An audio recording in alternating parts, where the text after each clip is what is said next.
from a break-fix type environment into a managed services type environment. And I would like to ask your customer how often you would like them, or they would like to claim on their life policy. Hopefully the answer is never.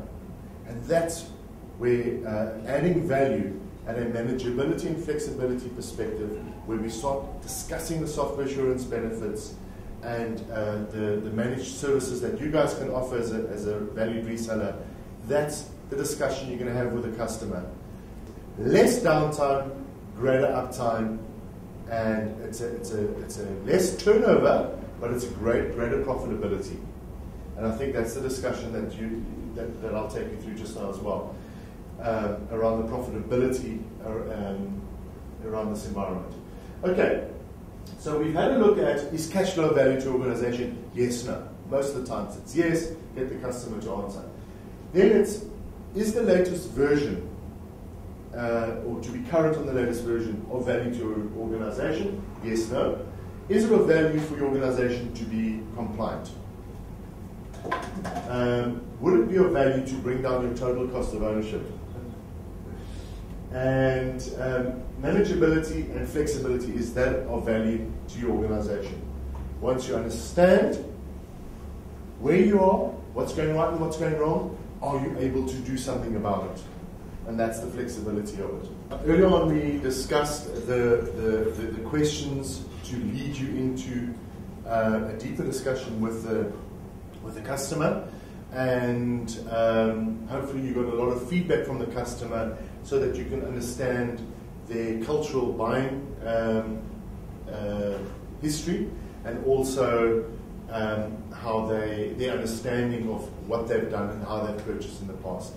Now I'm going to move over to how these three areas of spend influence each other. Once again, OPEX is a very, very fundamental part of a corporate spend.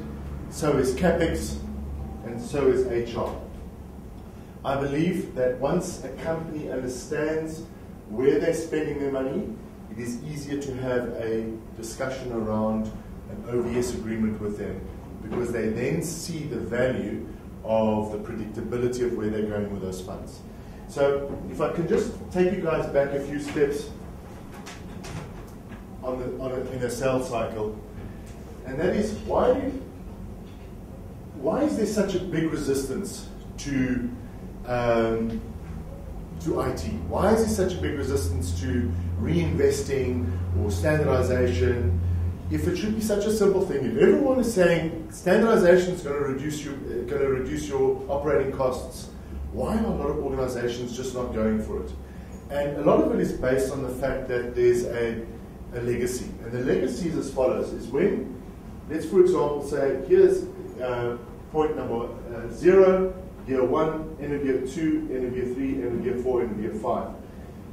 And just think of it in terms of you in your own environments at home or in your own business environments replacing something. For example, a motor vehicle. It's a very good example. Most of us own one. When you buy a motor vehicle, it's a massive capital expenditure. It is huge. Not very many of us can buy a motor vehicle with cash in one go. It is generally purchased over a longer period of time. This capital expenditure is only enabled by a bank loaning you the money, or someone loaning you the money, and you're making a committed payment for a certain period of time. That's a capital expenditure. It sits on your books, or it's yours, it belongs to you. And what actually happens in this, I'm going to use blue as CAPEX, I'm going to use red as OPEX, and green as HR. And I'd like you to see it to this extent. For example, when you buy something brand new, the operational expenditure of something is generally quite stable and constant. And that's what generally happens with everything we buy. Now, in an IT environment, even if you go cheap, for that first year or those first 12 months to 24 months, things tend to be quite stable. But what happens is the longer you own something, the more expensive it becomes. Okay? You all get that? Yeah. Now the main point here is that generally we should be buying before it gets to the stage where your yearly OPEX exceeds what its replacement would have been. So I'll give you an example. If you purchase a vehicle today, and in year 7, you have to replace its engine and its gearbox, you're going to wish you knew about it in year 6, because you would have replaced it, unless you had a maintenance plan with it. The same with an IT environment. Let's spend money once on CapEx, and let's hang on to that purchase and that spend for as long as we can, because it's going to cost us again. On CapEx, forgetting the fact that there is an operational expense as well as an HR expense attached to it. Because as I mentioned earlier on, let's get a whole lot of second-hand machines, hire a whole lot more people, and then they can look after those machines. The same as your OPEX goes up, your HR costs are generally quite stable until you start running into operational problems. For example, the machines are now so old, things keep on crashing, we need to get more people on board to make this thing work, or we need to hire more outsource to get this thing to work. Now, if you were a partner engaging with this customer, it might be fantastic, the fact that they're now engaging with you and spending more OPEX with you. But as soon as that starts happening, you're actually opening yourself up to more competitors. And you might even lose that customer entirely.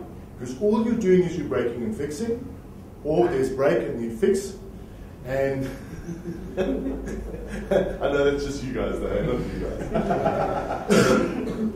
So all you're doing is things break, you go in and fix, and you build. Rather than consulting around the right angles, around predictability, as we mentioned earlier, and around standardization, and around controlling and manageability. Okay? Because what I mentioned earlier on was, I would rather you have less turnover and greater profitability than less profitability and greater turnover. And as soon as there's more turnover in terms of a technology, a fixed situation in the customer, it opens you guys up to more competitors. And I would like you guys to start differentiating yourselves against your competitors out there, and that differentiator starts with this discussion. Okay, so CapEx is a big spike.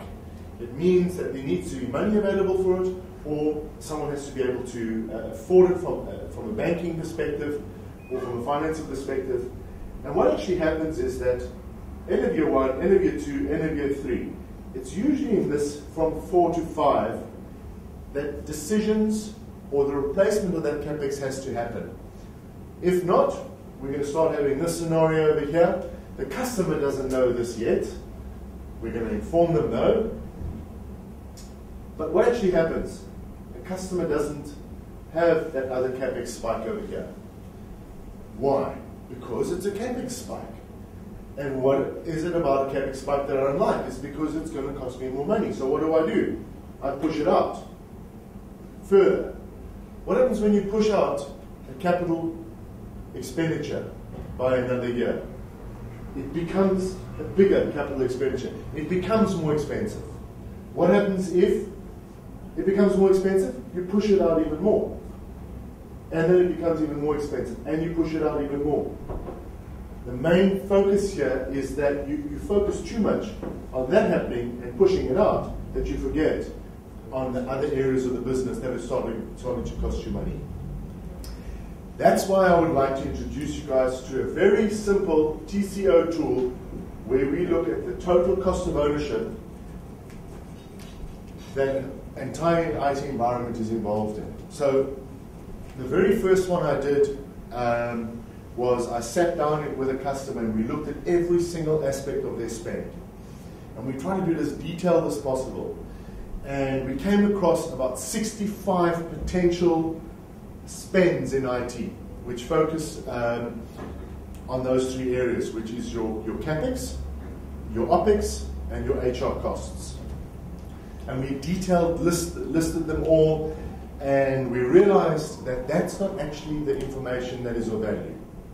The information that is of value is to rather group these items into possibly between about 12 to 20 line items, so that you understand where a spend is. And so we generally do the following, and this tool is available, and I can make it available to you.